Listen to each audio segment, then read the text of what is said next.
제가 오늘 여러분하고 나눌 얘기는 한반도 평화를 어떻게 만들어 나갈 거냐에 대한 문제에 대해서 조금 다른 나라 지역의 사례를 좀 살펴보면서 우리한테 주는 어떤 교훈이나 시사점이 뭘까.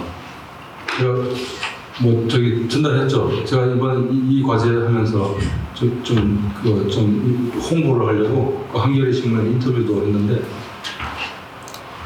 우리가 지금 한반도 평화를 얘기하는데 그 얘기하고 생각하는 공유하는 그 소재가 사례가 바로 그 한반도 그 문제만 갖고서 생각하니까 그 나올 게 뭐가 있어요? 네, 그 한반도 평화를 우리가 찾아나가는 그 공리를 하는데 그 문제가 되는 그 대상을만 놓고 얘기한다는 게 그게 좀 답답하고 연구 방법상에 대해서 그건 너무 제한적이다는 거죠. 그러니까 저를 포함해서 연구하는 사람들이 좀 게으른 면도 있어요. 왜냐하면 그거 갖고 했던 얘기 또 해도 되고 거기서 이렇게 바꿔도 저렇게 바꿔도 되고, 전 세계에서 우리나라 사람은 또 우리나라 평화가 제일 중요해요. 분단 정전 체제가 얼마나 오래됐어요. 우리가 그렇게 맞는 거 아니에요, 독일처럼. 그래서 우리 문제가 중요하다고 하는데, 전 세계에서 분쟁이 일어나고 지금도 일어나고 있고, 또 그것을 통해서 우리만큼이나 고통받는 그런 지역이나 나라 민족들이 엄청 많이 있습니다.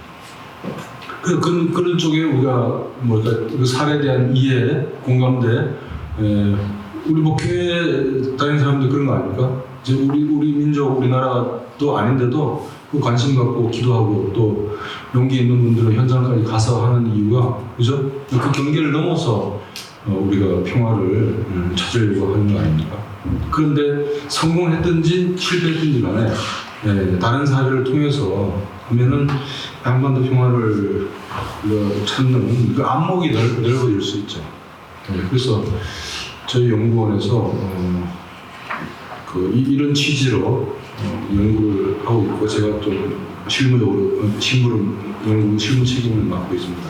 작년에 이론 연구를 하고 올해부터 사례 연구를 하는데, 올해는 그 평화 프로세스가 분쟁 종식 이후에 그 분쟁이 일어났던 사회의 그 인권 증진과 그 사회 발전에 얼마만큼 영향을 주었느냐, 또 어떤 평화 프로세스가 얼마만큼의 영향을 주었느냐, 아니면 어떤 경우에는 그 4개 사례를 비교를 좀 원래 했어요.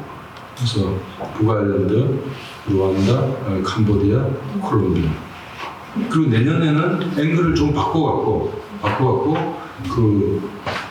역시 이제 분쟁 중이든지 분쟁 후든지 그걸 조금 이따 얘기하고, 그 발전이라고 하는 각도에서 그 분열되었던 또는 분쟁이 일어났던 그 사회의 평화에 얼마나 기여를 하고 또 인권 개선에 얼마나 기여를 할 거냐. 또 그 다음 해에는 앵글을 또 바꿔갖고 그 인권을 개선하면은 그 사회의 전반적인 그 발전의 말이 요즘 정말 광의로 쓰이고 있죠. 경제 발전의 시작에서 사회 발전, 인간 발전, 요즘 또 뭐가 있는데 지속 가능한 발전, 그죠? 있고, 그 다음에 또 평화에 얼마만큼, 평화 공고화는 얼마만큼 영향을 주냐. 그러니까 인권, 평화, 발전의 이 트라이앵글, 이런 각도 분석 틀이 있고요. 그래서 북아일랜드 같은 경우는 저희들이 끝까지 계속 이 사례는 그대로 갖고 갈 겁니다. 그래서 앵글을 바꿔서 이제 분석을 하고 이걸 종합하면 되게 깊은 얘기가 나오겠죠. 그리고 나머지 사례들은 좀 바꿔가면서 우리 연구 주제에 맞게, 그래서 지속적으로 계속 모니터링하는 사례가 있고, 또 연구하는 그 관심사나 틀에 따라서 또 사례를 좀 바꿔가면서 연구를 하고 5년 차에 이제 여러분 요즘 적극적 평화는 온 국민들이 이제 다 알게 됐어요. 그죠? 이 갈등선생님 되게 좋아하실 것 같고, 그래서 한반도형 적극적 평화 체제를 어떻게 수립할 거냐, 지금까지 이론 사례 연구를 통해갖고 그걸 5년 차에 저희들이 제시하려고 하는데, 이전에 도망가야 될 것 같은데 모르겠습니다. 그래서 오늘 제가 여러분께 소개해드리고 나누려고 하는 것은 이제 저희 연구의 그런 연구의 전체 흐름 속에서 올해 했던 2년차 연구를 제가 소개드립니다. 그래서 이제 오늘 종을 받으면 저 혼자 다 쓸 수 없는 그 부담이 좀 있습니다. 같이 나눠서 제가 다 하면 이거 쓰면 되죠. 네. 이거 이제 이거는 정말로 화해할 수 없는 그 서로 좀 뭐라 해야 되지? 둘이 같이 만날 수 없는 합할 수 없는 두 개의 시각이죠. 평화 좋은데 평화를 어떻게 만들어 갈 거냐 할 때 첫 번째를 우리가 국제정치학에서는 현실주의 시각이라고 그러고 두 번째는 이상주의 이렇게 크게 도식적으로 나오면 그런데 여기에 이제 숨어 있는 같은 평화라는 말을 쓰지만은 현실주의 시각에서의 평화하고 여기 이상주의 시각에서 쓰는 평화의 그 개념정의 포함시키고자 하는 그 내용, 구성 요소 이런 것들에 좀 차이가 있는 것 같습니다. 이건 시각의 문제예요. 아무리 뭐 이게 맞다, 너가 틀렸다, 뭐 이렇게 논쟁해 하고 싶은 사람 하시는데 이게 아마 좀 시각이 다른 시각이에요. 그래서 제가 화해할 수 없다고 얘기했는데 화해를 시도를 계속 해보세요. 아마 그런 축복을 할 겁니다. 자, 이제 그런 시각에 큰 차이가 있고요. 그 다음에 두 번째는 그 유엔을 비롯한 국제사회에서 일반적으로 통용되는 평화를 만들어 나가는 그 세 가지 큰 방법입니다. 첫 번째 평화 조성, 평화 유지, 그리고 평화 구축. 요즘 뭐 한국 사람이 영어를 워낙 많이 쓰기 때문에 요즘 뭐 이걸 그냥 뭐 영어 말대로 하는 사람도 많은데 그러고 보면 저도 우리말도 안 쓰고 있었네요. 참 문제는 한글 날만 조금 우리가 되돌아오고 그거 빼고는 그냥 모르겠네. 이 피스메이킹은 분쟁, 그죠? 그거를 일단 스톱하는 거예요. 그래서 분쟁 집단들이 이 분쟁, 그 물리적인 충돌, 싸움 이거를 중단하고 왜 너네는 우리한테 이렇게 하니? 서로 이제 얘기하는 거죠. 대화하는 거예요. 일단 핵심은 물리적 충돌을 일단 스톱하고 둘이 공존할 수 있는 대화의 어떤 마당을 만드는 거예요. 피스 메이킹. 전 통일부 장관 하셨던 임동원 장관님, 임동원 장관도 제가 알기로는 감리교 장로 있어요? 네. 이 나중에 알았어요. 그래서 토론장에 보니까 아니 서박서도 그 개신교 신자였어? NCC 무슨 토론에 들어갔었는데 그분 책 이름이 피스메이커죠, 그죠? 경험하셨던 여러분 보셨을 거예요. 벌써 개정판이 나오고 미국에도 영문판이 나왔나 뭐 그런 뉴스 제가 얼핏 들은 것 같은데 우리 한반도 평화 냉전에서 탈냉전 넘어갈 때 남북 간의 협의 이런 것에 산 증인이고 그 책이 상당히 거의 교과서 같은 거죠. 그 다음에 두 번째는 피스키핑 평화 유지 유엔 평화 유지군 그 파란 색깔의 이거 모자 쓰는 거 TV에서 가끔씩 보시죠. 분쟁 지역에 일단 스톱하고 그 상태를 그러니까 물리적 충돌이 중단된 상태를 지속해 나가는 조치를 평화 유지 활동 PKO라고 하죠. 그걸 하는 유엔의 군대를 평화 유지 군이라고 하는데 좀 덧붙이고 싶은 말씀은 평화 유지군은 유엔 안전보장이사의 결의에 의해서 그래서 유엔 회원국들의 뭐랄까 자발적인 협조에 의해서 만드는 유엔 PKO가 있고 미국이 자국의 국가에 따라서 판단해서 자기 동맹 무방국들을 참여를 시켜서 동참을 시켜서 만드는 평화유지군이 있습니다. 이건 유엔 안보리 결의와 전혀 관계없는 거예요. 우리나라도 지금 해외에 파병되어 있는 PKO가 그 두 가지 종류로 구성되어 있습니다. 근데 우리 정부는 그런 거에 대해서 아주 불편해서 얘기 안 하죠. 그럼 이제 또 평화운동하는 쪽이나 비판적인 그룹에서 우당탕탕 시끄럽게 하니까. 예, 그래서 뭐 뉴스에서도 또 나오긴 했는데 아랍에미레이트 같은 경우는 우리가 그 사실 평화유족을 보내면서 우리 저거 뭐예요? 그쪽에서 요구하는 그쪽이 권위주의 정권이거든요. 그쪽에서 요구하는 우리로 치면 옛날에 이제 사망했지만 전두환 정권 때 이제 민주화 시위를 하잖아요, 그죠?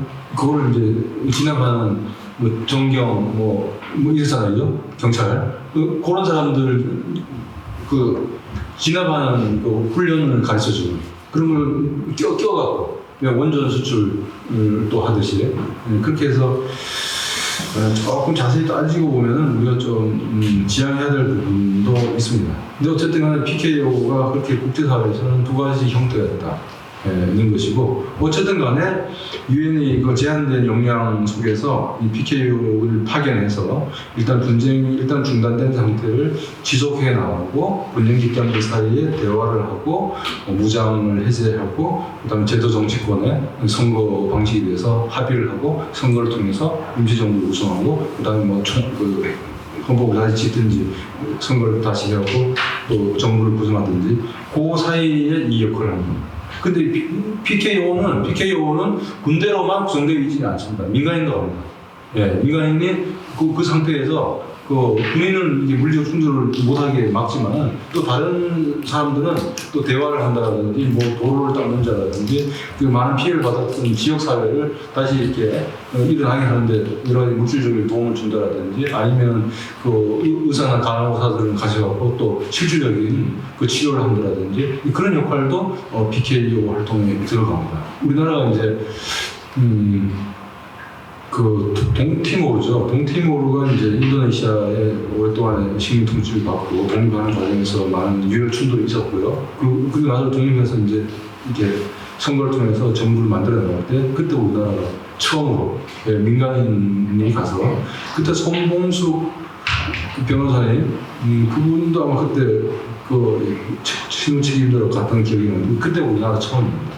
근데 우리나라는 이제 UN PKO 활동에 참여를 합니다. 군대로도 참여하고 민간인도 참여하고.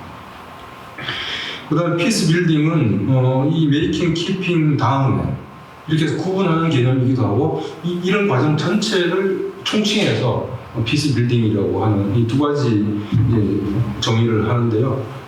어쨌든 간에 그 다음에는 인권, 민주주의, 법치, 그 다음에 소수민족 보호, 그 다음에 젠더 평등, 이제 그 다음 우리가 추구하는 분쟁이 중단된 상태에서 폐허를 위해서 만들어나가는 그 모든 노력을 피스 빌딩이라고 합니다. 그 전제는 피스 메이킹 그 상태가 지속되는 이게 그 위에 서야지 그렇지 않고는 피스 빌딩이 불가능하겠죠. 네, 그래서 이거를 좀 수준으로 구분하는 학자도 있고 피스 빌딩이 메이킹 키핑을 포함해서 광의를 정의하는 사람들도 있습니다. 그거는 여러분이 선택을 하시고요. 그 다음에 또 관련되는 개념이 한반도 평화체제, 평화협정, 평화 프로세스, 또 평화 조약, 그죠? 많잖아요. 네.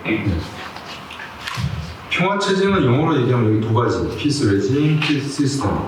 시스템은 좀 법제도적인, 명시적인 청에 좀 초점을 두고 그것을 구성하는 하위 체계, 서브 시스템, 우리로 치면은 남한 사회 내에서의 하위 평화 시스템, 북한 내에서의 남북 간의 국제적인 이렇게 얘기할 수 있어요. 법제도적인 차원 중심으로. 근데 레짐이라고 하면은 여기 보면 제도와 규범이라고 했죠. 이게 명시적, 묵시적인, 제도적인, 비제도적인 이렇게 된다는 겁니다. 그러니까 우리가 북한 정권이고 이민이고 구분하는 경우도 있고 안 그러는 게 있는데 북한에 대해서 말하자면 우리가 적대의식을 갖고 쟤들하고는 같이 살 수 없어, 통일할 수 없어 하려면은 언제 우리 체제로 해야 돼 이렇게 생각을 하면은 뭐라 그러나 이렇게 평화 체제가 이제 말하는 그런 레짐의 규범 의식 원칙은 아니죠. 그죠? 이 평화 문화, 평화 의식, 공감, 여러분 공감, 그죠? 공감 잘 아시죠? 그 다음에 공존, 그 다음에 공명. 제가 이런 거 좀 또 하다 보니까 꾀를 부려갖고 말하다 보니까 공짜가 같은 말에 세 개네. 요거 세 개만 이렇게 잘 하면은 잘 되겠네. 그죠? 이런 생각하는데 이런 태도 또 우리가 부모님한테 할아버지 할머니한테 전해들을 듣고 우리도 그렇구나 생각하는 그런 어떤 의식, 문화, 관행 이런 것들이 평화와 관련된 거면은 평화 레짐이라고 하는 이런 표현 속에서 한 부분을 구성합니다. 그럼 현재 이제 우리가 평화 체제를 준비한다고 할 때 남자들은 관련 국가들은 핵 문제라든지 뭐 군사적 긴장 완화라든지 이런 거는 여기 이제 제도법 군사적인 측면을 중심으로 하는데 이제 민간에서 얘기할 때 말할 때는 그것은 또 정부가 알아서 하시고요. 대신에 우리는 태도라든지 의식 이런 거 이름을 바꾸는 노력해요. 그 이름을 다 합쳐서 평화 체제를 만들어 나가는 민관 역할 분담, 뭐 협력 뭐 이렇게 얘기를 할 수 있는 거죠. 네. 그리고 어떤 학자는 이 평화 체제라고 하는 것은 평화롭지 못한 물리적 충돌이 있고 서로 미워하고 하는 그런 분쟁 상태를 중단시키고 평화를 되찾아오는 그런 노력과 그 상태가 지속되는. 사실 앞에서 그 서양에서 만든 말을 보면은 피스 메이킹과 피스 키핑이 둘 다 이루어지면 평화 체제다 할 수 있다 이렇게 보는 학자도 있습니다. 근데 그 수준을 생각한다고 하면은 이제 피스 빌딩으로 이제 상당 부분이 지적이 되면은 높은 수준, 제도화된, 확립된. 근데 그게 아니고 그 출발이라고 하면은 뭐 초보적 단계, 1단계 뭐 이렇게 얘기할 수 있는 거죠. 이 위에서 얘기한 거랑 이 얘기를 연결 지어서 얘기를 한다면요. 그래서 이제 앞에서 말하는 그 평화체제라고 하는 개념을 한반도 상태에 적용해보죠. 우리가 응용하는 연습을 한번 하자 이거죠. 근데 지금 현재는 평화체제가 아니잖아요. 그 평화체제라는 개념을 반대 방향으로 적용하면은 아까 그 피스 레짐 법제도와 의식관념 두 가지 부분을 얘기했잖아요.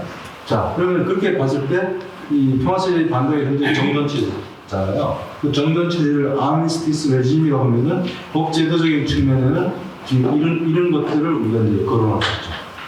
그죠?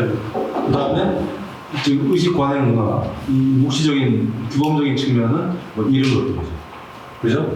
그러면 달리 말하면 이것이 주로 들어가고 뭐 협력이라든지 상생이라든지 뭐 신뢰라든지 이런 태도가 높아지면은 이제 정전 체제가 평화 체제로 전환된다고 말할 수 있죠. 이것도 마찬가지죠.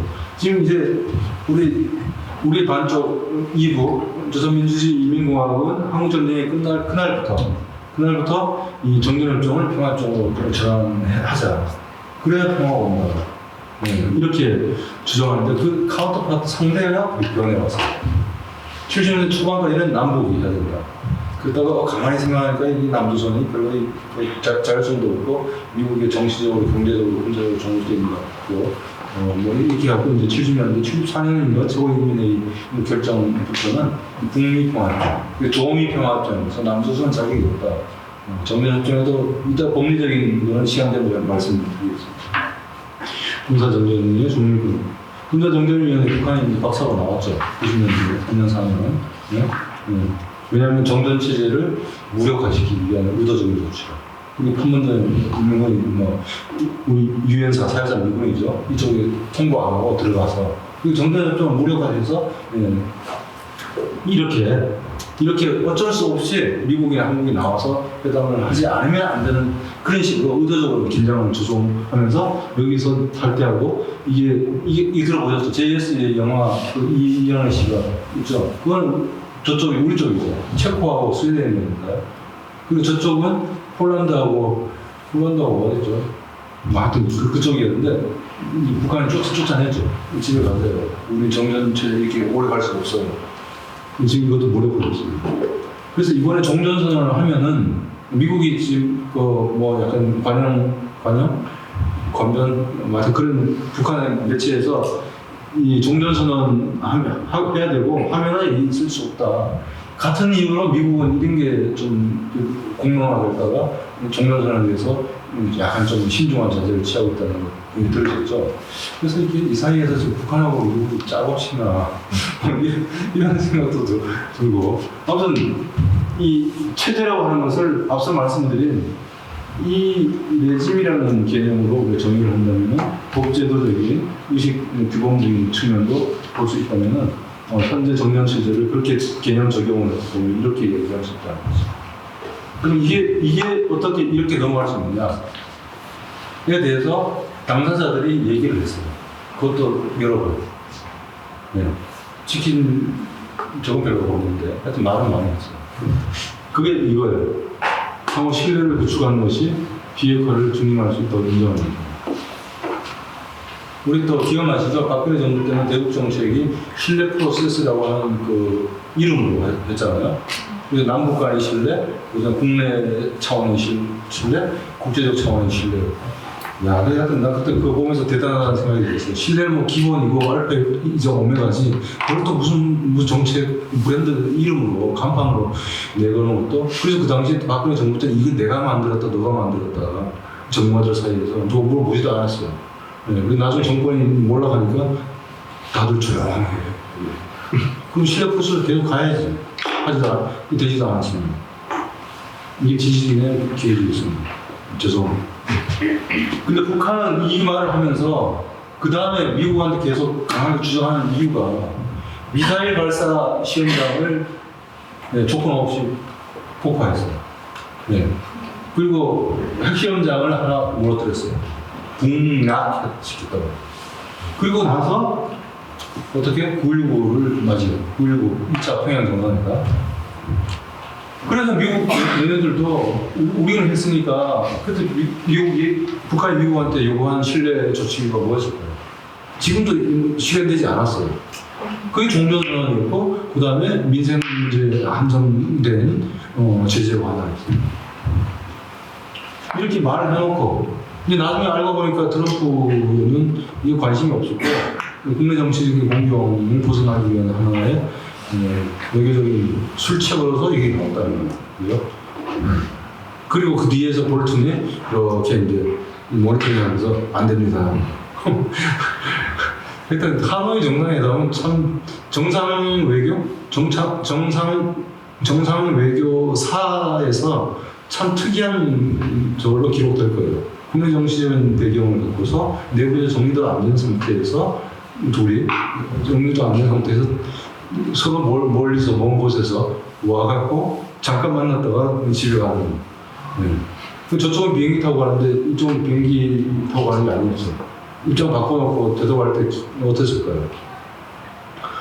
우리 문재인 대통령 동지의 그 마음을 믿고 내가 여기 이영말까지 와서 미국 대통령하고 2차 정상회담을 해서 평화를 가져오고 이렇게 하려고 했는데 그 섭섭한 마음이 2019년 4월 최고인민회의 연설에서 쭉 나온 거야. 그러니까 지도자 동리가 그 말을 하고 난 다음부터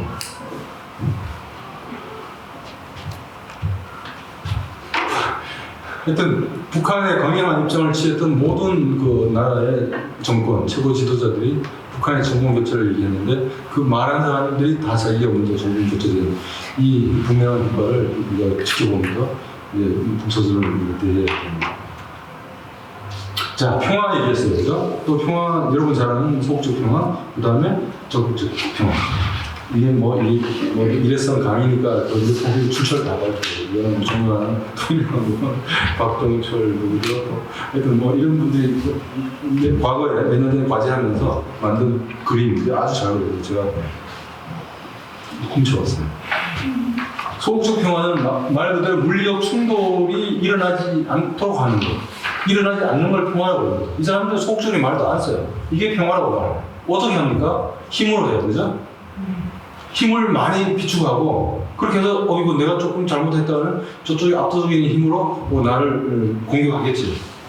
이게 억제가 아닙니까? 그죠? 네. 그래서 힘의 비축과 힘을 사용하려고 하는 위협. 네. 이걸로 이제 이걸 만드는 거예요. 그래서 미국이 북한한테 할 수 있는 수단 뭐예요? 지금 하고 많잖아요. 제재, 그죠? 해상 차단, 군사적 시위, 군사 공격 이러면 더 긴장이 고조되죠. 네. 근데 말 잘 듣고 요구하는 거 비핵화라든지 개혁이라든지 이런 거 하면은 연합훈련도 중단하고 종전선언, 통화협정, 제재 완화, 해제, 북미 수비 이렇게 하고 그러면 우리 공화국은 가만히 있냐? 공화국은 핵실험 미사일 장거리 미사일 실험 계속 하고요. 그다음에 또 우리의 요구사항을 받아주면은 이쪽에 미사일 핵실험 중단하고 실험장을 폐기하고 동결하고 불동하고 폐기하고 쭉 그게 진짜 재밌는 거예요. 나중에 뭐 조금 더 제가 더 넣어갖고 몇가지 해보려면 그렇게 할 때 어떻게 하냐? 그 전에 우리의 그거를 참고하여 뭐 추가했다, 보완했다 이렇게 해야지. 이거는 큰일 나요. 요즘 조금이라도 표현을 하면 큰일 나요. 자, 그러면 지금 문재인 대통령, 문재인 정부의 대북 정책이 어떻게 소극적 평화 입장에 있어요? 아니면 적극적 평화 입장에 있어요?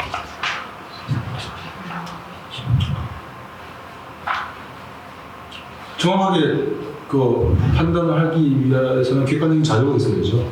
지난 10월 1일 국군의 날 그 기념 그 연설을 하셨어요. 평소에도 뭐 다른 기회 있을 때 말씀하셨는데 역시 튼튼한 그 국방 힘에 의해서 평화를 가져가야 된다. 그런데 이제 문 대통령은 과거의 다른 정부 대통령보다는 이 적극적 평화의 측면도 상당히 많이 언급을 하셨어요. 대표적인 게 오슬로에 가셔서 그 국민을 위한 평화, 영어 보니까 정확히 얘기하면 뭐 대중을 위한 평화 뭐 이렇게 번역해야 되는데 역시 민족국가이 마인드가 크신지 그 국내 번역으로는 국민을 위한 평화라고 거기 보면은 적극적 평화라는 말이 나오고 그래서 현 정부 그랬다 뭐 완전히 책임을 뒤집어 씌운 건 아닌데 아무튼 문재인 정부 들어와서 평화 관련해서 가장 그 특징적인 현상 중에 하나는 세계 최첨단의 선도적인 담론이 많이 이렇게 소개가 되었는데 현실은 그렇게 썩 진척이 안 돼서 그 갭이 상당히 더 커졌다. 네, 그런 특징을 짚을 수 있겠습니다. 여기서 그 오슬로 가셔갖고 그 사람들도 막 거기 다 알 텐데 또 거기 맞추려고 하셨는지 이렇게 말씀해놓고 나중에 어떻게 감당하시고 네, 그 기억이 납니다. 그게 적극적 평화로 보면은 갈등의 책이 우리나라에 번역되어 있습니다. 네, 번역되어 있는데 요약하면 이게 아까 제가 말씀드린 저희들이 수행하고 있는 연구의 범위와 방향을 그림이 하나로 정리를 합니다. 그래서 평화, 인권, 발전. 평화는 여기 한반도 맥락에서 비핵 평화 체제, 그 다음에 평화 생태 시대화, BMZ, 그 다음에 인권은 뭐 인도적 문제를 위한 협력, 그 다음에 또 역시 또 인권 개선을 위한 협력. 이건 또 북한의 협력이라고 생각 안 하겠죠. 네. 그 다음에 발전은 아까 말씀드린 여러 가지 측면의 발전들이 있고, 밑에는 뭐라고 하는지. 뭐 혁신과 포용, 그 위에는 지속 가능한 발전이라는 말이 있습니다. 요즘 SDG가 뭐 이쪽 분야는 또 유행이고, 또 지난 7월에 북한이 또 SDG에 북한이 어떻게 하겠다. 그래서 소위 그 자발적 그 이행 보고서 VNR을 유엔에 제출하고 그게 공개됐어요. 그래서 이쪽 분야의 연구자들은 뭐 그걸 해석하고 정책적으로 어떻게 적용하느냐에 대해서 관심들이 상당히 많은데 북한도 나름대로 발전에 대해서 관심이 많습니다. 그래서 그것을 우리가 이제 깊이 고려를 해서 북한 발전, 경제 협력, 인도 협력도 생각을 할 때가 됐고 SDG가 분야가 이게 발전이란 말로 온 세상의 모든 관심사, 우리가 추구하는 그 방향을 다 집어넣었다고 생각합니다. 17개의 바게트. 평화도 거기 들어가 있어요. 평화적이고 뭐 포용적인 사회 뭐 이렇게 되고 뭐 살인율이 얼마나 총기 모두 뭐 있어요. 뭐 바라기는 이걸 우리가 기대하죠, 그죠? 그런데 이 둘 사이에 이 갈등 성향이 의도한 거 아닌데 이 평화 연구하는 사람들이 그 이후의 학자들이 평가할 때 이 갈등은 이제 소위 소극적 평화가 평화의 전부이냐 냉전 시대 안보 그런 거에 문제 의식을 갖고서 이제 소위 이거는 소극적 평화고 뭐 이런 보편 가치들을 끌어안는 사회 마음가짐 이런 관계가 저기서 평화했는데 본의 아니게 그 후대 학자들은 또 갈통이 그 평화를 너무 이렇게 둘로 이분법적으로 도식화했다라고 하는 비판도 하는데 그건 비판도 자유죠. 자유인데 갈통 선생님이 만들 때는 그 문제의식이 이건 아니었다는 것이고 그 우리의 입장에서는 우리 한반도 입장에서는 문 대통령 발언도 보면은 힘에 의해서 국방을 튼튼히 해야 평화가 옵니다. 그리고 그렇게 해야 종전선을 가져올 수 있다는데 또 우리가 추구하면서 그게 끝이 아니라 그걸 발판으로 해서 북한 주민들이 인간답게 살고 한반도 전쟁 위협이 없고 다 같이 잘 살고 그 대륙을 연결하고 뭐 이런 얘기 하잖아요. 그건 적극적 평화라는 거죠. 그리고 현실에서는 이 둘이가 대립하는 경우도 있고 또 적절한 그 비율로 또 같이 그 상호 의존하는 관계가 될 수밖에 없는 것이죠. 문 대통령도 뭐 저 같은 뭐 연구자라고 그러면 개인적인 입장을 밝힐 수 있겠죠. 그런데 그런 위치가 아닌데 여론이 어쪽이 더 무겁냐 하는 것도 영향을 받는 거죠. 자, 이게 이제 조금 구체적으로 지금까지는 약간 개념 이론적인 거였고 지금부터 이제 구체적인 얘기로 들어가기 위한 하나의 들어가는 입구 문이라고 생각하시면 됩니다. 여러분 우리 아까 평화 체제 얘기했죠? 그 중에 법적인 측면을 평화협정, 의회의 비준을 하면 평화 조약 이렇게 얘기를 하거든요. 그리고 그런 걸 해나가는 노력, 일련의 과정을 우리가 평화 프로세스라고 합니다. 하는데 여기 보이시죠? 여기 색깔 있는 동그라미 중간에 요거가 이제 뭐 그냥 통칭해서 평화협정 아니면 우리를 치면 뭐 우리는 약간 너무 세고 지금 정전협정이죠. 그것도 약 불안하니까 일단 전쟁을 끝내자 그래 종전선언을 하자 그러죠. 그 다음에 평화협정에서 평화로 넘어가자고 그러죠. 근데 어쨌든 간에 분쟁 집단이 일단 물리적 충돌을 중단한 상태에서 평화로 가자라고 하는 것을 공개적이고 공익적인 방식으로 합의한 것을 우리가 평화협정이라고 피스 어그리먼트라고 일반적으로 얘기를 하는데 여러분 보세요. 이거를 제가 여기 분쟁이라고 하는 이 단계 이 시점 안에 집어넣었어요. 네? 왜 그럴까요? 완전히 분쟁이 종식되지 않았어요. 그리고 약속한 거죠. 그죠? 약속하고 이형은 다른 거죠. 그래서 그 차이가 시간차가 있다는 것을 보여드리고 싶었고, 그 다음에 소개해드리겠지만은 또 몇몇 경우에는 이 평화협정의 이런 합의 약속이 한 번으로 이루어지지 않습니다. 분쟁이 복잡하고 길면은 현재 상태를 일단 스톱시키고 약속하고 그 다음 단계에서 또 신뢰를 구축하고 난 다음에 조금 더 높은 수준의 조금 더 넓은 범위의 평화협정을 또 합의할 수도 있습니다. 그래서 이런 걸 어떤 사람은 예비평화협정, 본평화협정, 이행평화협정 이렇게 나누기도 하거든요. 그래서 원샷 한꺼번에 우리가 요구하는 거 서로 주장하는 걸 다 담아갖고 이행하자. 그걸 CPA, 포괄적 평화협정이거든요. Comprehensive Peace Agreement라고요. 근데 우리가 지금 그 사자회담이나 육자회담, 국내에서 많은 논의를 할 때 당사자가 누구냐 뭐 이런 거 갖고 논쟁이 있지만은 대체로 그 CPA 한 방에 그냥 평화협정을 맺어갖고 그 약속을 다 지켜서 이제 정전체에서 평화체제로 완전히 넘어가는 성질이 급해서 그런지 아니면 그 기대가 너무 이렇게 충만해서 그런지 근데 여기 보시다시피 여러 번 있을 수 있어요. 네. 우리를 치면은 조금 뭐 종전선언, 이 종전선언이 여기서 말하는 평화협정을 가져오기 위한 직전 단계의 종전선언이느냐, 지금 우리가 말하는 종전선언이 그거랑 좀 거리가 있어요.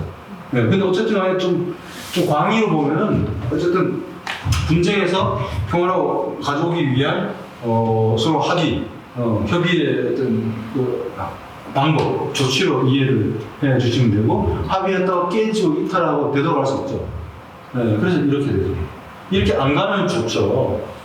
안 가는, 그래서 CVI, 북한 핵이 더 악화될 때 CVI 붙였잖아요. 역진 불가능한. 그죠? 그것도 사실 평화 프로세스 전체에서 적용돼야 될 하나의 원칙이 되는 거죠. 근데 안 되도록 해야 되고, 되도록 갔을 때 이 합의가 완전히 깨지지 않고 다시 이렇게 갈 수 있는 거. 이건 객관적 요소, 분쟁 당사자들의 그 합의 이행의 노력, 그리고 그 사이의 리더십, 뭐 이런 게 맞아떨어져야 되는 거죠. 그래서 이제 합의했어요. 평화협정에 우리가 지금 연구자들이나 관련 당사국들이 간간히 내놓는 것은 한국 전쟁을 완전히 종식시키고 전쟁에서 적대 관계 있었던 인민공화국하고 또 미국하고 일본의 관계 정상화를 하고요. 북한 경제를 살리고 이민들을 인간답게 살 수 있도록 우리가 지원하고 협력하고 그래서 군사 정전위원회가 평화관리위원회로 가는데 처음에 남북 간의 신뢰가 아직 완전히 높지 않기 때문에 국제적인 다자적으로 갔다가 남북 간의 관계가 좋아지면 남북이 관리하는 방향으로 뭐 이런 얘기예요. 다 무슨 얘기입니까? 소극적 평화와 관련된 얘기들이 남성들 중심의 그 마인드셋에서 나온 얘기들이에요. 그런데 여기서 말하는 아까 인권 평화 발전의 트라이앵글, 또 적극적 평화, 좀 이따 소개할 양질의 평화, 퀄리티 피스 이런 개념에서 봤을 때 이 평화 협정을 맺고 이것을 실행해 나가는 소위 일련의 평화 프로세스라고 하는 것은 이런 게 들어간다는 거죠. 한국 일단 전쟁을 해온 그 체제, 정전 체제. 이런 게 완전히 끝나지 않았잖아요. 그러니까 이거에 초점이 있는데, 우리 국내 민주화 됐어요. 우리도 이제 먹고 살만해요. 또 글로벌 스탠다드 됐어요. 북한 사람들 기대도 높아졌어요. 그래서 뭐 인권, 인도주의, 뭐 화해 많이 나오잖아요. 그게 바로 이런 것들입니다. 우리도 지금 초보적이지만은 정치, 군사, 남성, 법, 제도적인 그런 초점을 맞췄던 평화 개념이 점점 더 이제 좀 커져가고 넓어져가잖아요. 이런 소프트한 측면, 적극적 평화의 요소들이 스며들어오고 있다. 그게 시민사회, 여성운동, 그 국제적인 경험의 도입, 이런 것들의 영향이죠.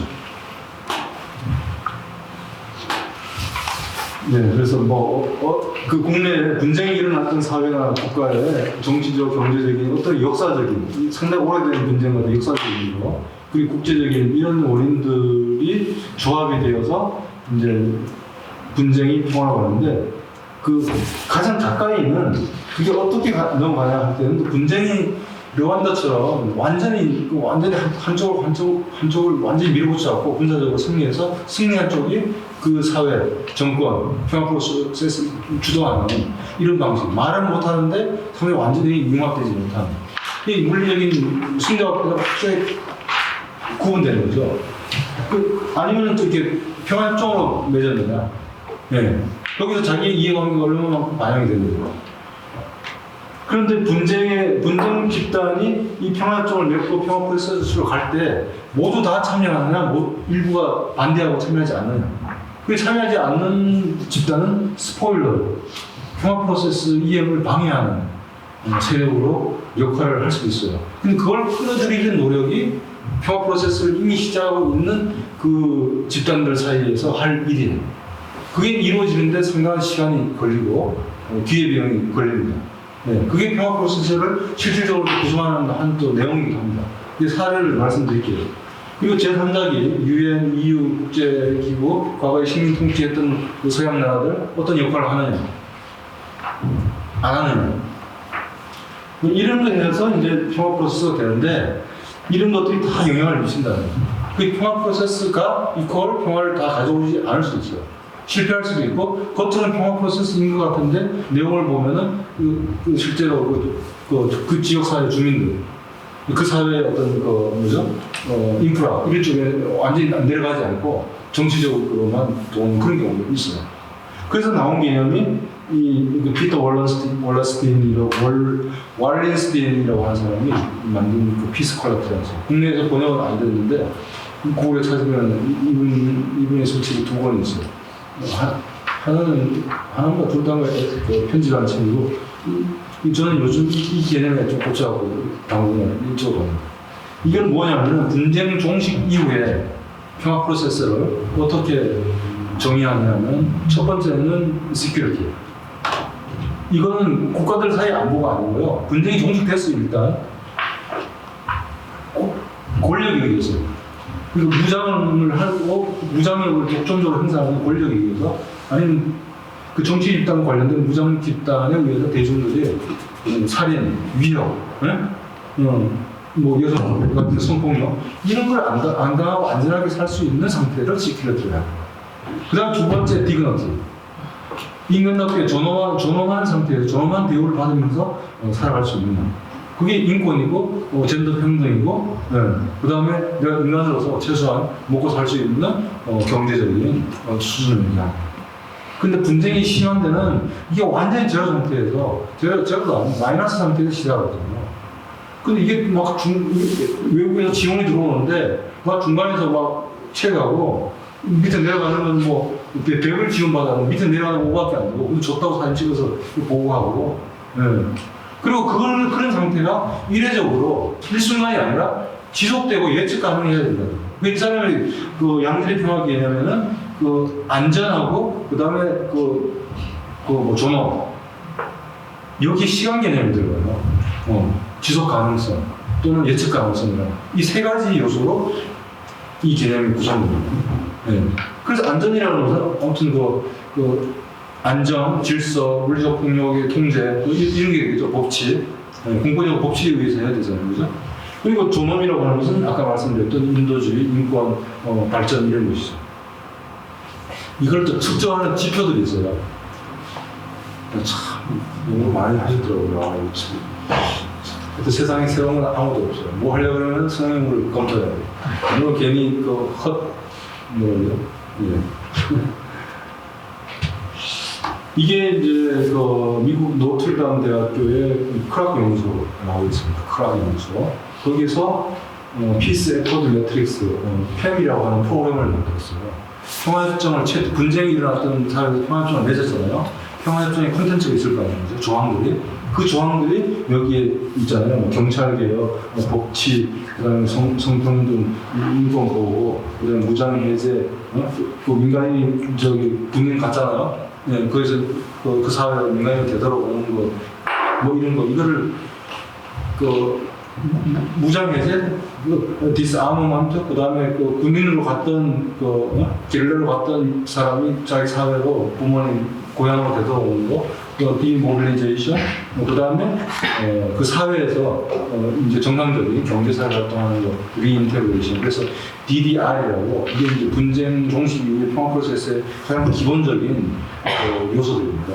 그래서 평화협정에서 맺은 내용을 이걸 모니터링해요. 매년 무슨 사건이 있었냐, 이행이 되느냐. 그래서 그 조항별로 점수를 매기고 이거 87.65죠.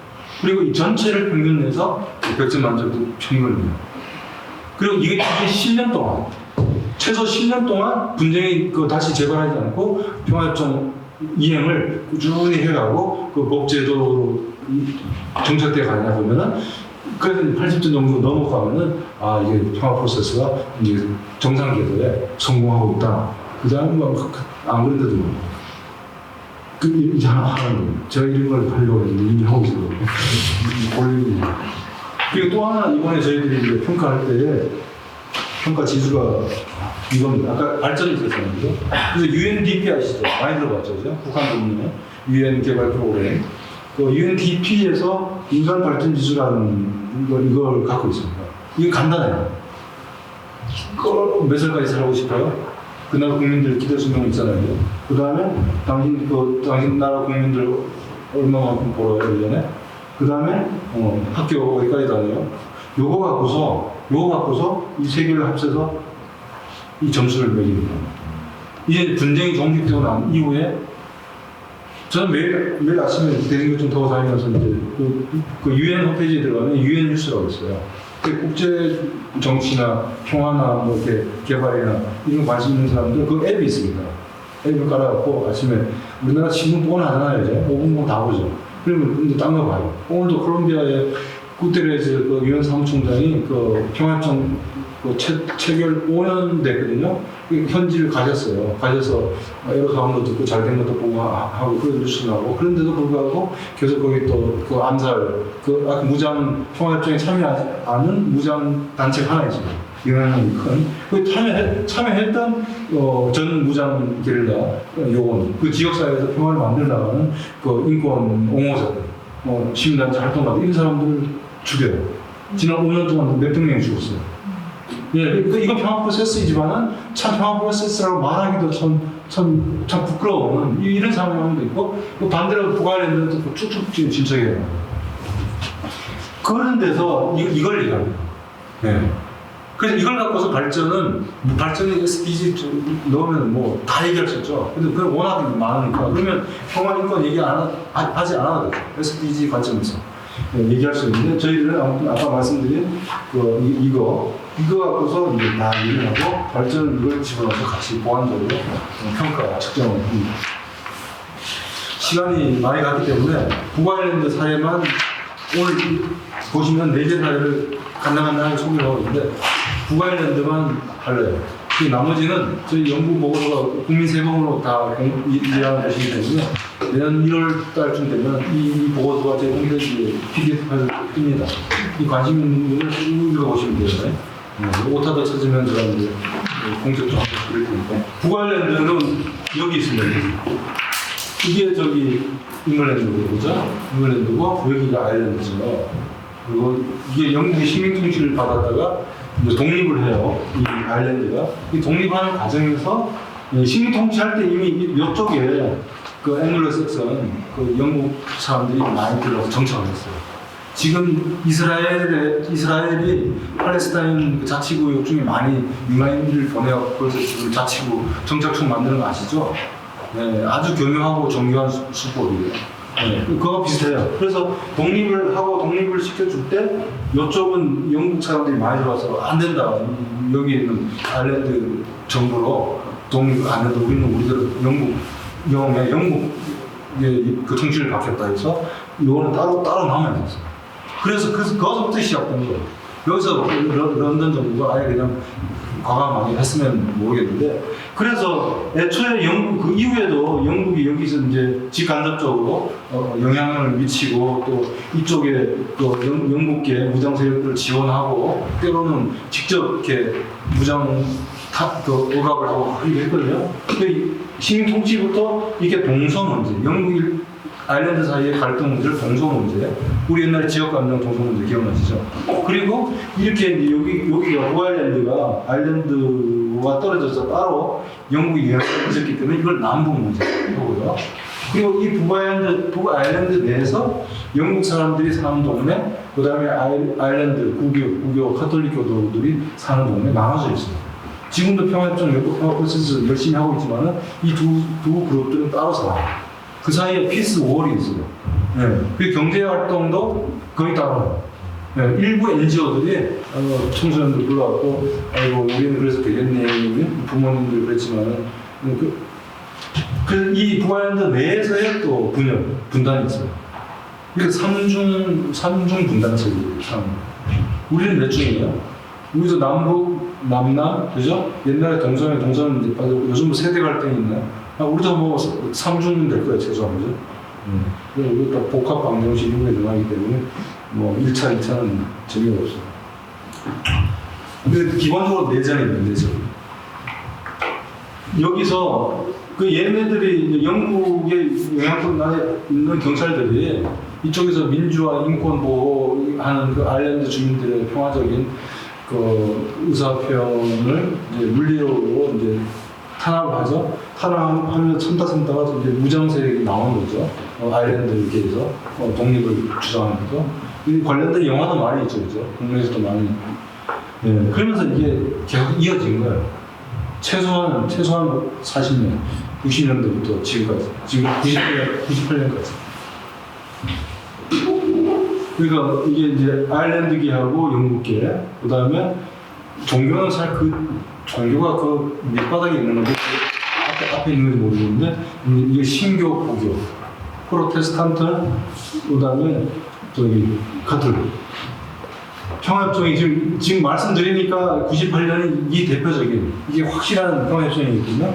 근데 그 이전에 50년대, 60년대, 70년대, 80년대, 90년대도 이전에 또 그 이후에 이것이 불만족스러워갖고 또 보충하는 성 앤드류 협정이 또 한 번 더 내려졌어요. 그 얘기 말씀드렸죠. 평화협정이 한 번 아니고 여러 번 있고 또 깨졌다가 다시 협상을 하고 협상하는데 여기 또 이게 분쟁의 원인이 또 종교인데요. 또 평화를 만들어가는 또 큰 역할을 하는 것도 종교 집단이에요. 네, 보이지 않게 네. 싸우고 있어요. 싸우고 있는데 저쪽에 대서양 쪽에 있는 바닷가에 있는 그 들판에 있는 그게 조그만 건물에 집에 불러왔고 서로 입장 얘기하고 이해하도록 하고 그래서 아까 공감이란 말 했잖아요. 거기서 계속 의사 뭐 다 이해하고 받아들였겠어요. 근데 저쪽 상황은 이렇다든 뭐 저쪽이 알게 되고 네트워크하고 소통 채널을 계속 만들어가는 거죠. 그게 이제 큰 힘이 되었고 나중에 그 클린턴 정부 때 클린턴이 그 아일랜드계잖아요, 그죠? 누구죠? 그 사람 케네디 대통령도 그러고 그래서 운이 좋았던 거죠. 아일랜드 사람들이 옛날에 굶어 죽고 해갖고 미국 뭐 카나다 이런 데 많이 갔어요, 이민을. 근데 미국에 많이 있어요. 그래서 그때 이제 클린턴 대통령이 만났던 건 운이 좋았고 그렇게 해서 이게 이루어졌습니다. 그런데 여기 영국 정부가 개입하고 있고 뒤에 아일랜드 정부가 있고 이게 그 유명한 IR, 그 아일랜드 공화국 꿈. 이거의 정치적인 대표체가 신펜 들어보셨을 거예요. 이 아일랜드 독립 무장세력이죠. 그 얘네들은 나중에 총을 내려놨어요. 94년에 선언했어요. 근데 또 어겼어요. 3번 하면서 98년 초까지 그렇게 시간이 많이 걸려요. 그래서 평화 프로세스의 첫째 조건은 무장 해제예요. 완전한 무장이에요. 당연한 얘기 같죠? 근데 현실에서는 그게 안 됩니다. 영국 쪽에서는 너네들 총을 일단 다 내려놔야 평화 안전보장하겠다. 근데 저쪽 입장에서는 우리가 총을 다 내려놓는 순간 북한에 내려놓지 않는 이유가 똑같죠. 그래서 그걸 절충해서 무장 해제를 하고 저쪽에 대한 안전보장을 하고 평화협정을 맺는다. 이 절충해서 했는데 그것도 세 번 어겼어요. 3이 많이 나오나요? 3번 어겼어요. 그리고 이쪽은 얼스터 프로테스탄트 의용군.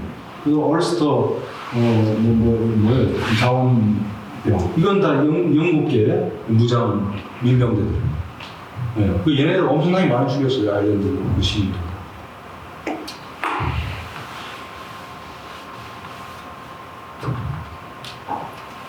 민족, 종교적 갈등이 뒤에 배우가 있죠.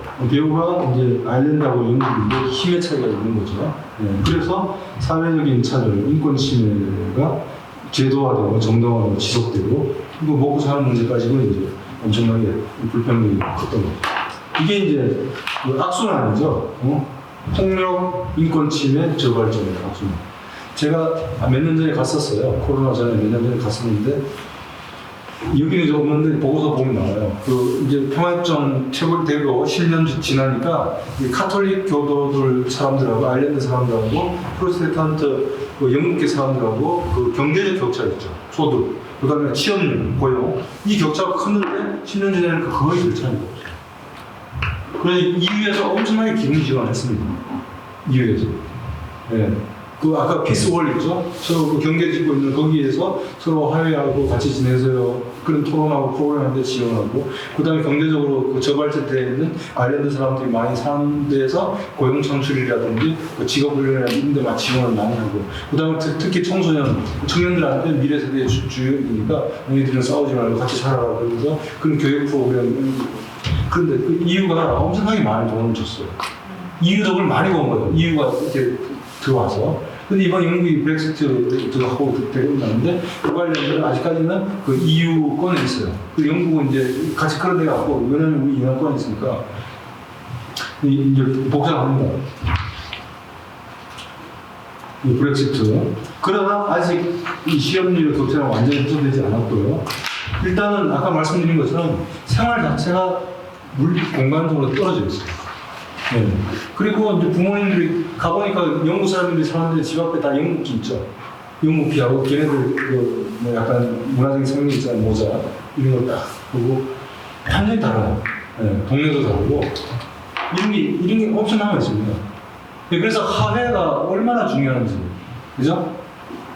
우리 정치혁명, 경제혁명, 그다음에 의식혁명, 혁명이라는 말을 써서 그랬지만 의식이 정말 무서워요. 변하는 것도 제일 늦어요. 정치, 경제 이런 거는 법적으로, 물질적으로 할 수 있거든요. 이게 엄청나게 남았습니다.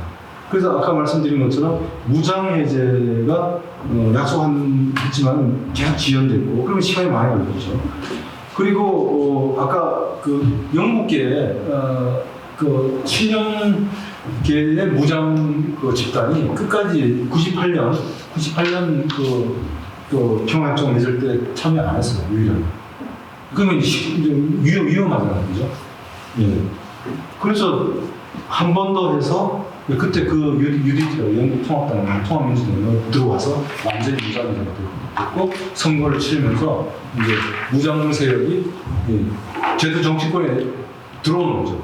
네, 그게 대중의 지지를 얼마나 받느냐에 따라서 의회 의석 차이가 나는 거죠.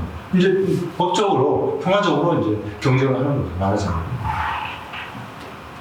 이렇게 됐는데 평화협정을 맺고 나서 평화협정 안에 이런 걸 만들고 돼 있고 이 평균을 왜 만들었겠어요? 아일랜드기하고 영국기하고 경제적인 격차가 엄청 심하니까 이걸 줄이도록 노력해라. 새 평화민주정부가. 그리고 이것도 마찬가지죠. 근데 이 문제는 아직도 해결되지 않고 있습니다. 왜냐하면 과거 수십 년 동안 영국 정부를 대행하는 영국 군 경찰이 이 아일랜드 사람들한테 엄청나게 그 폭력을 많이 행사했거든요. 그래서 이번에 이걸 영국 런던 정부에서 이런 걸 진상을 규명해야 된다는 소수 목소리가 있는데 그건 다 뭉개고 다 꺼내면 시끄러워요. 넘어가자 그러는데 그 피해 당사자들은 아직까지 그 트라우마가 엄청나게 남아있는 이게 이행기 정의라고 하는 거죠. 그 공권력에 의해서 무장 정치 집단이 행사한 인권 침해에 대해서 진실을 규명하고 책임을 묻고 그 다음에 용서를 하고 우리가 다 같이 갑시다. 근데 이제 진상 규명이 안 되면서 우리가 미래를 위해서 같이 통합합시다. 나아갑시다. 이게 이제 당사자들 피해자 중심이라는 말 요즘 우리 많이 이제 익숙해지잖아요. 근데 그게 안 되는 거죠. 캄보디아도 마찬가지고, 르완다도 마찬가지고, 우리 광주도 마찬가지고.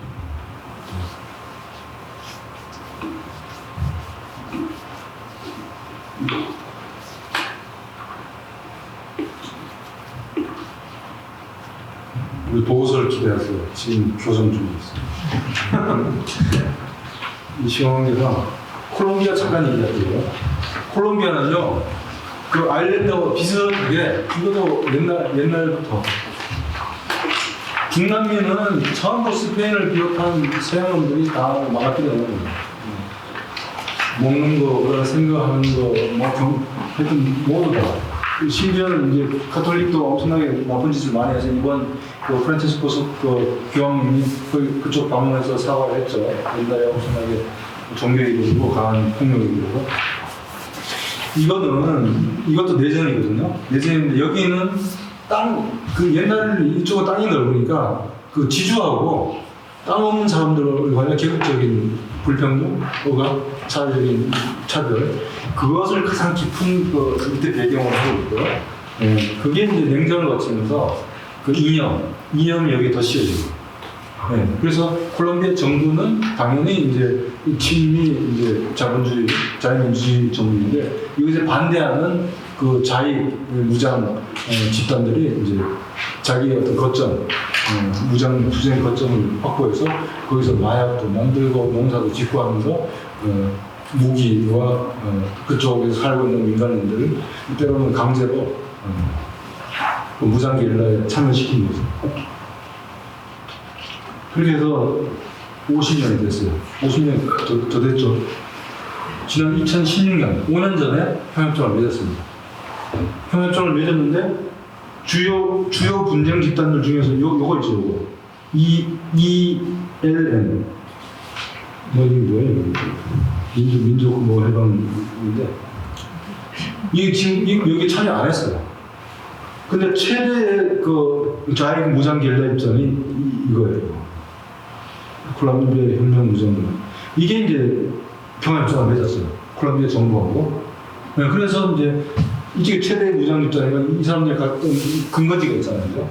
그래서 마약 생산 중단하고 또 고향으로 가고 고향이 거인 사람은 그쪽 지역을 일반 민수경제죠. 커피를 하든지 농사를 짓든지 그런 식으로 해서 미국도 좀 지원하고 콜롬비아 정부가 해요. 그래서 아까 말씀드린 DDR, 무장 해제, 그 다음에 그 동원 해제, 그 다음에 사회 복귀, 그 작업을 하는데, 그래서 어제도 그 UN 뉴스 그 동영상 보니까 해당 이런 데 있었던 사람들이 지역 주민이. 그래서 여기 평화협정에 뭐가 들어있는지 아세요? 토지 개혁이 되고 있어요. 토지 개혁. 참 우리 좀 옛날에 이승만 정권 때 북한에서는 또 급진적으로 했잖아요, 그죠? 그 옛날 얘기 같은데 얘네들은 이게 평화협정이 거기 들어가요. 땅이 없다는 거예요. 땅이 없으니까 땅이 왜 없냐? 돈 많은 사람들이 다 뺏어갔다. 응? 그래서 찾아주겠다. 누가? 우리가. 이제 가는 거예요. 네. 그래서 토지 개혁이 여기 중요한 것입니다. 네, 그래서 내 땅을 조금 불화받았어. 거기서 이제 마약 안 짓고, 뭐 옥수수를 하든지, 뭘 콩을 짓든지 해갖고, 내 땅이 있단 말이야. 그래서 우리가 지금 어렵지만, 그래도 내가 벌어서 내가 그걸 팔아서 그 보람이 있잖아요. 그죠? 그걸 갖고 자식 학교 보내고 이런 게 있잖아요. 그런데 얘네들이 이걸 참여하지 않고, 더 급진 무장을 얘네들이 이 평화협정 몇 번 와서 참여하는 전 무장 게릴라 사람들, 거기서 일하는 현지 활동가들을 암살하는 거예요. 네. 그래서 지금 여기는 제가 지금 이거보다 더 될 거예요. 이거 옛날 얘기고요. 2016년까지 죽고 다친 사람들이고, 지금도 가끔 외신에 나오죠. 지금 몇백 명이 죽었어요. 그래서 이거는 평화 프로세스가 지금 이행됐다기보다는 이행됐다고 보는 사람 촉이 되는 게더 보면 저는 그 보고서에 지연이라고 썼어요. 참 가슴이 아파요. 그 구알랜드도 아직 많은 문제가 남아 있긴 하지만 이 콜롬비아랑 비교하면 하늘과 땅 차이죠. 네? 일단 전쟁이 끝났고, 그죠? 네, 경제가 나아지고. 근데 이건 아직도 사람이 죽는다는 거죠. 아까 양질의 평화 개념을 보면 그 안전이 아직 확보가 안 된 거죠. 그래서 저는 한반도형 평화 프로세스는 그 전쟁, 사람을 죽이는 그런 가능성을 완전히 종식시키면서도 그 노력을 하면서도 한반도에 살고 있는 사람들, 특별히 북한 주민, 접경 지역에 살고 있는 주민들의 인간다운 삶을 보장해주는 노력. 그게 이제 병행 추진되는 게 한반도 평화 프로세스의 특징이지 않겠느냐. 그 한겨레 인터뷰에서 제가 그렇게 얘기를 했습니다. 왜 전쟁도 완전히 종식되지 않은데 평화 프로세스, 적극적 평화, 인권 발전, 그거 하지 말라는 거예요. 그 언제까지요? 그 이름으로 얼마만큼 피해를 보고 그 목소리를 죽이고 살아왔어요? 몇 대까지? 콜롬비아 보세요. 2016년에 평화협정을 맺었죠. 2019년 자료요. 아까 인간개발지수, 그 중에서 기대수명, 평화협정을 맺었을 때 76세, 지금 77세, 소수종까지 치면 한 살도 안 되지 않았어요. 그 다음에 수입 2016년 14,000, 이 돈이 뭐세요? 14,000. 진척이 없어요, 오랫동안. 그 다음에 교육지수 0.67, 0.68. 걸어가도, 기어가도 이보다 낫습니다. 근데 안 된다는 거예요. 그리고 뉴스에서 들으셨는지 모르지만은 이 평화협정을 맺었을 때 콜롬비아 대통령이 그 다음 선거에서 졌어요. 그래서 평화협정 이행이 국민들의 지지를 충분히 받지 못하거나 아니면 반대하는 다른 세력들을 그 정부가 충분히 설득하지 못했거나 아니면 내가 갖고 있는 지금까지 얼마 되지도 않는 누리는 것이 저쪽에 이제 평화 프로세스를 하면서 납부된 분쟁 지역에 그쪽에 돈이 들어가면 내게 조금 줄어들까? 이런 생각도 있었을까? 그 얘기하면서 노무현 대통령 때 그 서울 그 수도 행정수도 세종을 이전할 때 내가 지금도 기억해요. 시청역 앞에 절대 결사가 아니라고 서울시민 무슨 단체 그거는 완전히 욕심이죠, 욕심. 그렇게 하면 내게 줄어드니까. 문화라고 하는 것은 그 만들어 늘려갈 수 있잖아요, 그죠? 그 생각이 오버랩이 되는 게 제 잘못인가요?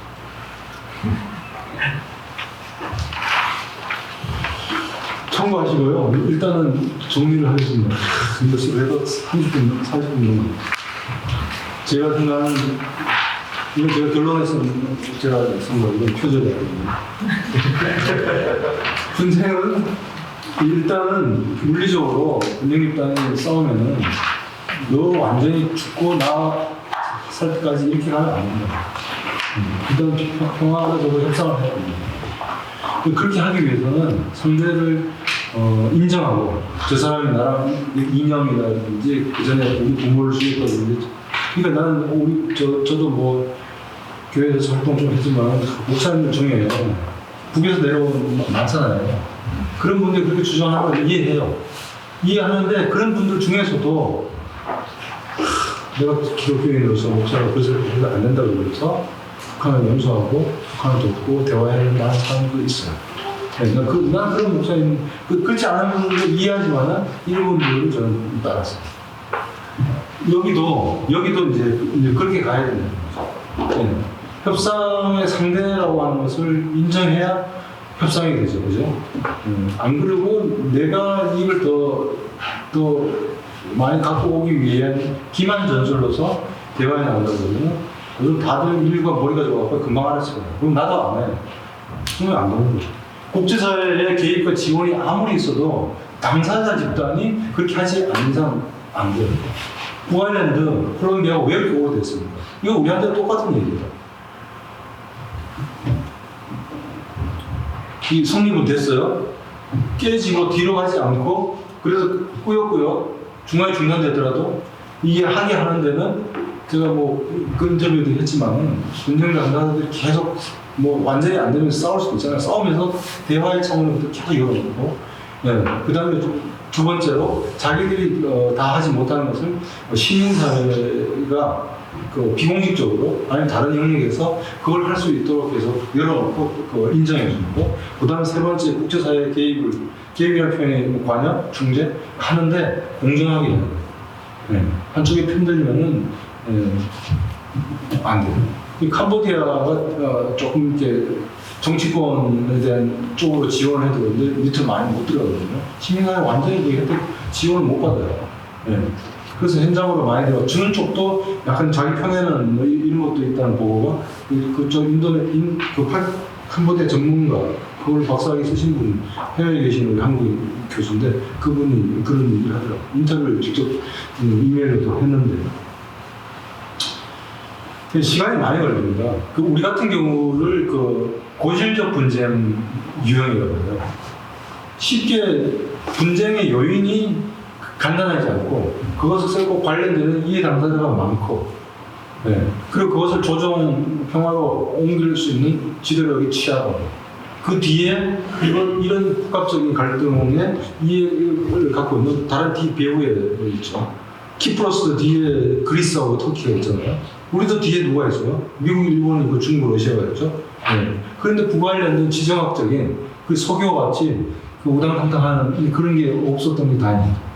근데 그게 이제 중동 같은 경우는 그 이스라엘 유대인들이 미국이 엄청난 영향을 받고 있잖아요. 저쪽은 이제 덜하더라고요. 이스라엘 자체는 소비가 없다고 하더라도 그 주변 전체가 엄청난 미국의 이런 지정학이나 지경학적인 이해관계가 엄청나게 크기 때문에 북아일랜드 사태하고 이 중동 이스라엘 팔레스타인 사태의 해결의 기미, 미국이 관여하는 그 태도가 다르죠.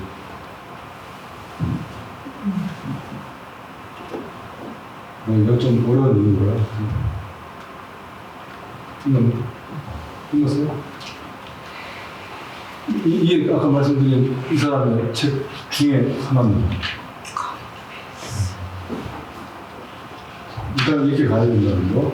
이렇게 가는데 여기 뭘 넣을 거냐? 싸웠던 사람들의 요구사항을 다 넣는 거예요. 네 거만 넣고 내 거는 이거 안 되는 거죠. 넣었는데 야 우리가 이렇게 할 수 있냐? 뭐부터 할까? 능력이 돼요? 자원이 돼요? 그럼 거기에서 협상을 하는 거고, 또 그런 경험이 있는, 전문성이 있는 국제기구나, 또 이쪽에 뭐 역사적인 뭐 책임이나 정치 경제적인 이해관계에 있는 국제사회가 관여를 공정하게 해서 해나가는 프로세스이기 때문에 목표 설정을 해야 돼요. 내일 여기까지, 내년 여기까지, 네. 그리고 중간에 평가를 하고, 그걸 공정하고 투명하게 해야 싸움이 덜 나는 거죠. 그래서 요즘 그 거버넌스 얘기할 때 뭐 투명성 뭐 이런 얘기 많이 하잖아요. 특히 민주주의 국가는 이 공개를 많이 하는 게 극도의 국가 기밀이 아니라 공개를 해야 여론이라는 것이 뭐 휘청휘청하지만은 크게 보면 다 이렇게 큰 흐름으로 가는 거거든요. 뭐 관심 있는 분은 읽어보세요. 우리가 지금까지 평화체제라고 할 때는 이게 뭔지 아시죠? 2018년 9월 19일 남북 정상회담에서 할 때 옆에 국방장관급 회담을 하고 합의를 했잖아요. 이거는 군에서 정치적 상황에서 하는 거고, 이 밑에 또는 이 옆에 아까 말씀드린 인권이나 인도주의나 개발이나 이런 것은 기업이나 시민사회나 같이 해야 된다는 거죠. 우리는 한다고 말하기는 참 쑥스럽고, 안 한다 그러면 자존심, 안 하고 있다면 자존심 상하고, 근데 진짜 되는 걸 별로 없고, 이것에 엄청난 영향을 받죠. 이건 이 이슈 위계 현상이 됩니다. 그러니까 정치 군사적인 이슈가 경제, 사회, 인도주의 이런 이슈를 지배한다? 그 영향을 준다는 거죠. 네, 그래서 한반도형 평화 프로세스는 이게 완전히 정착이 안 되기 때문에 분쟁 종식을 확실하게 하는 것과 동시에 병행해서 인간이 인간답게 사는 그런 적극적 평화, 존엄과 안전한 대중 중심의 개념입니다. 양질의 평화가 이걸 같이 가도록 해야 되고, 이게 안 되더라도 이게 할 수 있는 자율성을 더 많이 늘려가야 돼요. 정부도 노력해야 되고, 민간도 노력해야 되고, 국제사회도 많이 관심을 가지고. 지도 그림이 이렇게 나오는지 이렇게 나오는지 하고, 여기에 화살표 이렇게 이게 만들어져야 되겠죠. 우리가 생각하는 한반도의 평화 프로세스. 끝났습니다. 네, 감사합니다.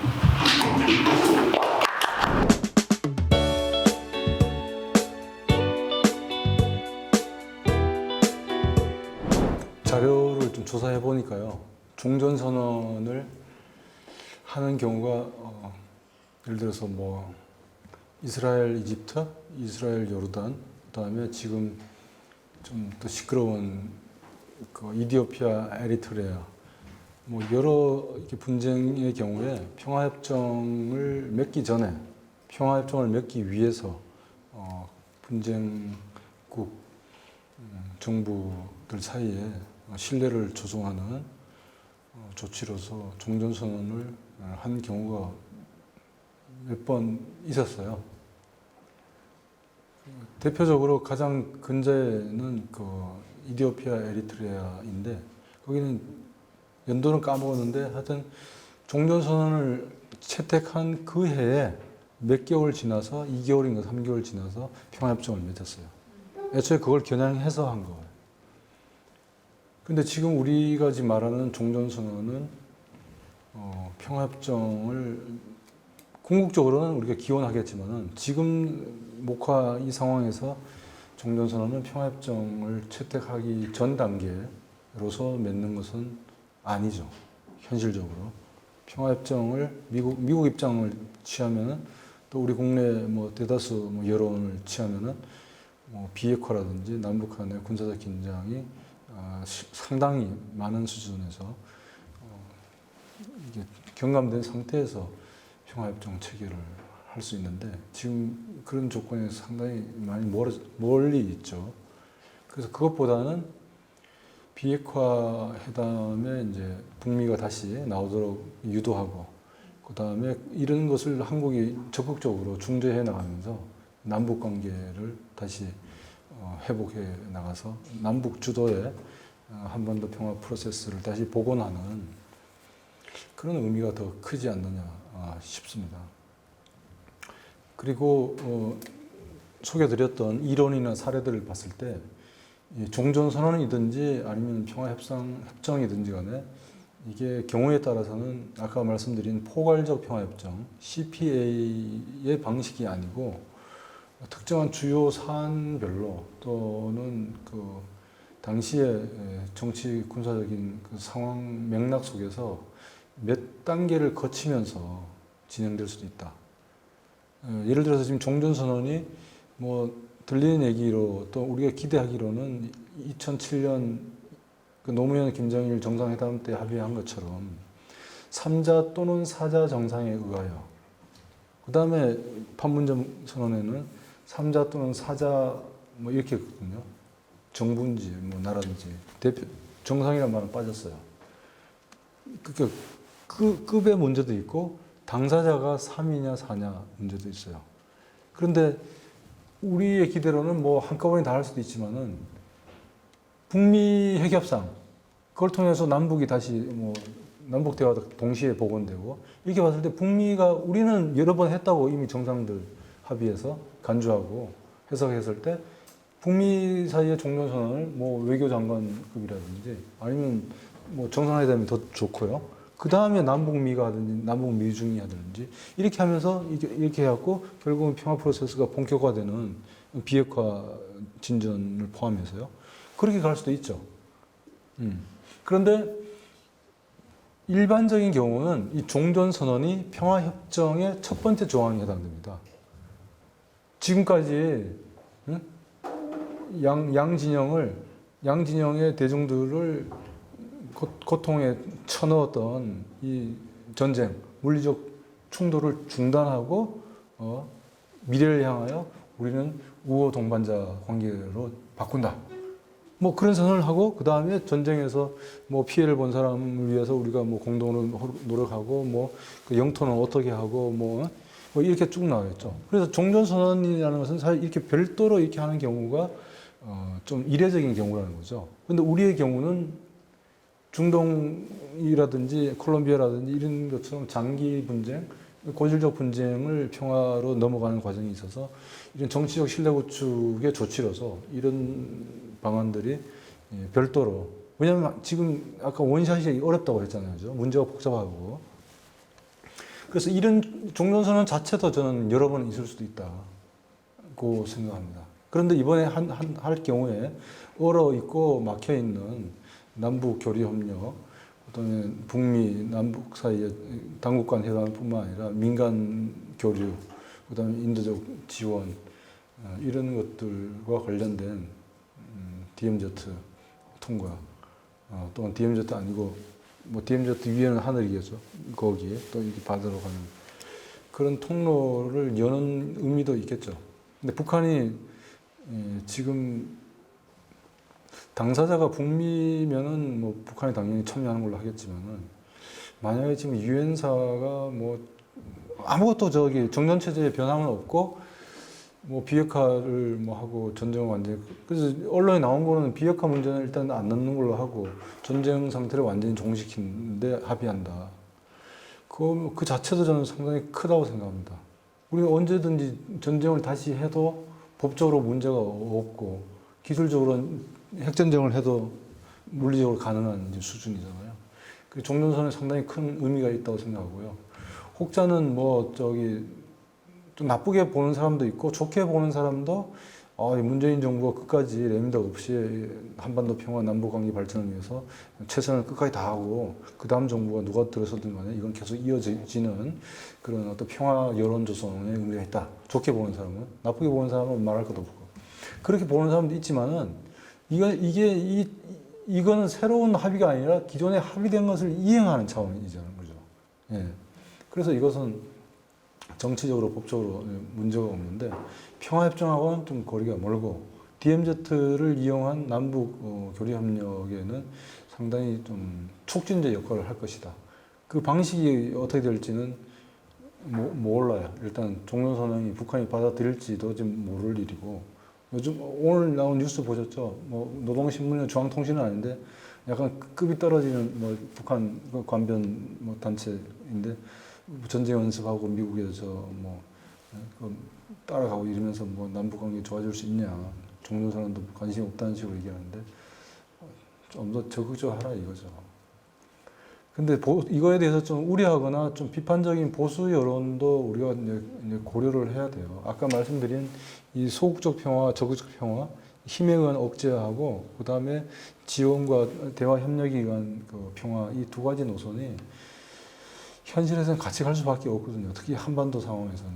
예, 그래서 그게 규범적으로 이게 더 낫다, 더 바르다 이렇게 보는 거는 조금 복잡한 현실을 너무 이렇게 한쪽으로 자기 입장에서는 맞는 얘기인데 모두 다를 끌어안고 가는 데 있어서는 조금 더 균형적으로 생각할 필요도 있다. 그러니까 유엔사가 관할 거는 절대로 내놓지 않을 겁니다. 그럼에도 불구하고 전쟁이 끝났다는데 만나고 오가는 게 뭐가 문제냐. 너네들 그거 협조 안 하면 있을 필요가 있냐. 그래서 그 융통성은 좀 발휘될 것 같은.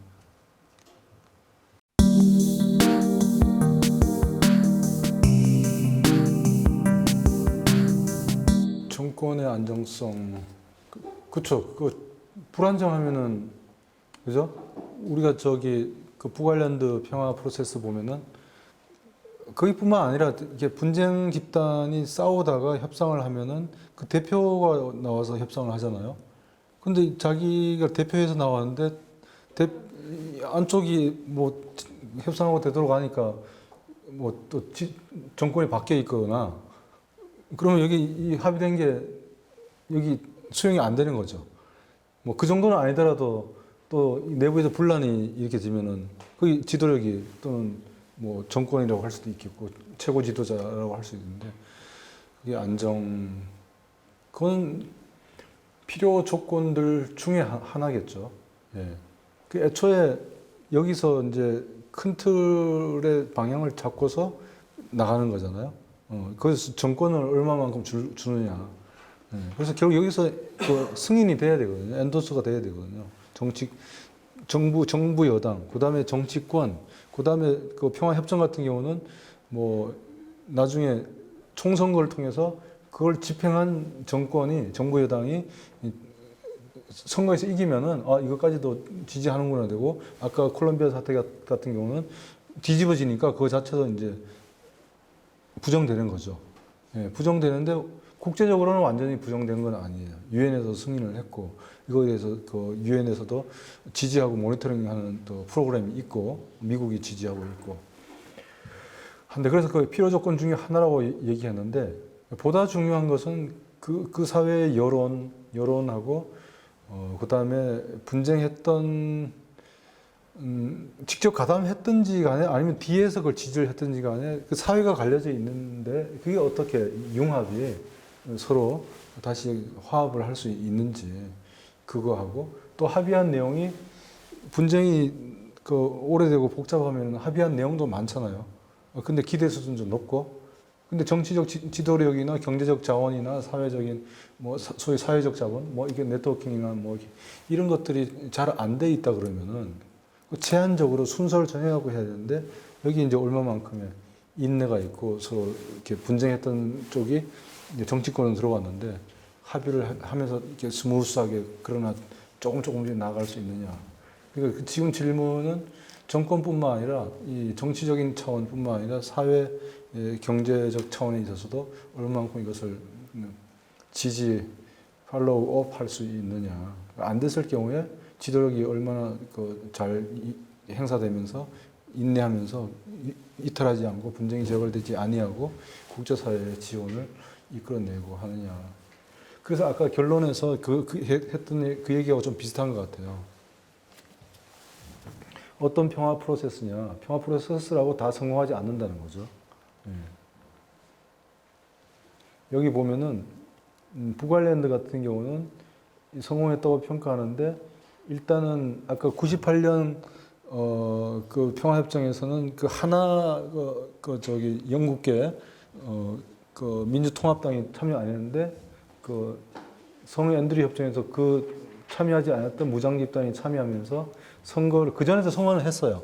했고 그래서 선거를 해서 모든 무장 분쟁 집단이 평화적으로 민주적으로 제도 정치권에 들어가서 이걸 만들었어요. 이걸 만들었는데 물리적 충돌은 거의 이제 사라졌어요. 약간 그 개인적 차원에서 총을 쏘거나 하는 적이 있는데 그게 거의 이제 대중의 지지를 못 받으니까 완전히 사라졌어요. 여기서 사회적 갈등이라고 하는 것은 여전히 두 집단이 섞이지 못한다는 것을 얘기하는 거죠. 그런데 지금 얘기하신 거는 바로 요 부분이거든요. 요 부분에서 선거를 통해서 그리고 최대 그 무장 집단 하나가 참여하지 않으면서 이 권력 공유 정부가 무너졌다가, 예. 왜냐하면 그 같은 편이었지만은 이 권력 공유 정부에 들어갔던 신페인나 같은 경우도 이 권력 공유 정부에 참여했지만은 자기들이 그 운영에 우리는 협조하지 않겠다라고 해서 스톱되는 경우도 있어요.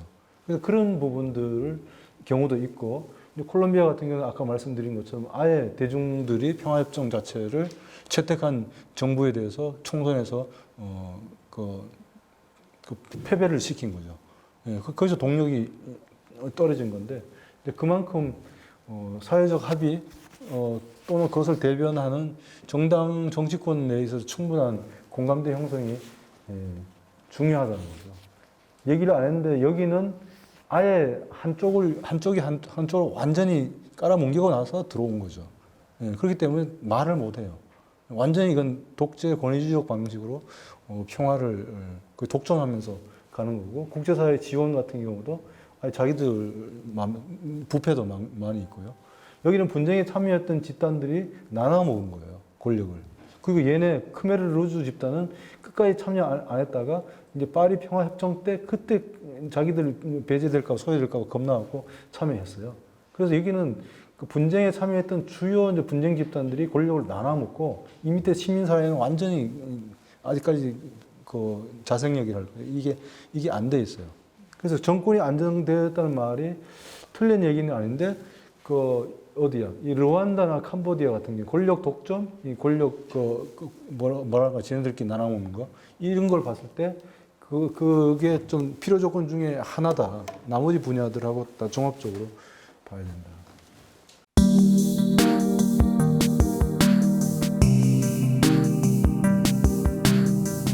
저는 그쪽에 대해서 전문가는 아닌데 제가 이해하기로는 정말로 육체적으로 여성인 사람이 정책 결정에 들어가는 경우하고 우리가 그 페미니즘에서 담고 있는 어떤 추구하는 가치나 자세 있죠. 예. 그런 것이 적용 투자되는 이 두 가지 측면이 저는 있다고 생각을 합니다. 근데 유엔에서도 이제 지금 분쟁이 끝나고 평화 프로세스를 가는 곳이나 아니면 분쟁 중에 있는데 분쟁을 종식시킨 데 있어서 여성의 참여에 대해서 유엔에서 계속 그걸 막 촉구를 하고 그렇게 진행된 경우하고 진행되지 않은 경우에 그 효과 분쟁이 계속되더라 또 분쟁이 중단되고 평화로 회복되더라 뭐 이런 그 사례 연구도 있습니다. 예. 왜냐하면은 일단은 협상이나 대화를 만드는 데 있어서 그 여성이 남성보다 좀 그 효과를 많이 행사를 한대요.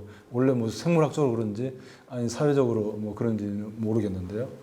그 다음에 두 번째 여성의 실질적인 진짜 숫자로 참여하는 경우에도 일단은 기존에 분쟁 중이든지 아니면 분쟁을 정당화한 뭐 사회 정치 관행에서든지 간에 권위주의적인 방식이잖아요.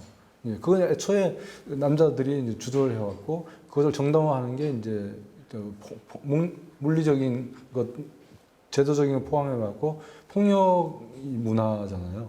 이제 그런 데 있어서 여성이 애초에도 많이 배제가 됐지만 들어오면은 그런 뭐 이분법이라든지 위계라든지 아니면 이런 게 좀 많이 완화된다라고 생각을 하고요.